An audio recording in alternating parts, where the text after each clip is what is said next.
Teleradio Akademiyası ilə İnnovasiya və Rəqəmsal İnkişaf Agentliyinin birgə əməkdaşlığı çərçivəsində mediada rəqəmsal savadlılıq proqramının sonuncu təlimi də maraqlı müzakirələrlə keçdi.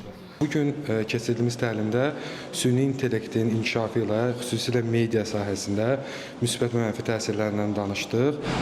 Bildiyiniz kimi süni intellektin inkişafında kiber təhlükəsizlik üzrə hücumlar çoxalıb və ən çox hücum spesifik olaraq media sahəsinədir. Bu səbəbdən nə kimi yollarla, üsullarla qoruna bilərik, ən çox nələrə diqqət eləməliyik, təhdidlərin təsir dərəcəsini azaltmaq üçün nə kimi işlər görülməlidir, kimi sektorlara toxunduq.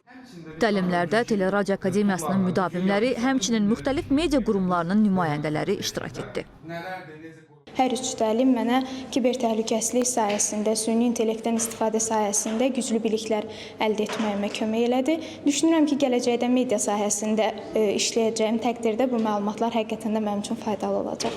Bu cür təlimlər gələcək karyeramda mənim üçün çox vacib. Biz bu təlimlərdə mediada olan rəqəmsal alətlərdən, süni intellekt alətlərindən, həmçində ən vacib olan kiber təhlükəsizliklə bağlı olan təlimlərdə iştirak etdim. Təlimçilər bugünkü gündə bizə çox aydın şəkildə izah etdilər və mən düşünürəm ki, media işçiləri olaraq gələcəkdə bizim üçün burada öyrəndiyimiz proseslər çox böyük əlverişli şəkildə lazım olacaq və biz istifadə edəcəyik. Həm əvvəlki təlimlərdə də, həm bugünkü təlimdə də bizə bir çox praktiki həm mediada, həm ümumilikdə sosial mediada istifadə etmək üçün göstərişlər verildi və qeydlər apardıq ki, bunlar bizim üçün xüsusilə mediada istifadəsi əlverişli olacaq.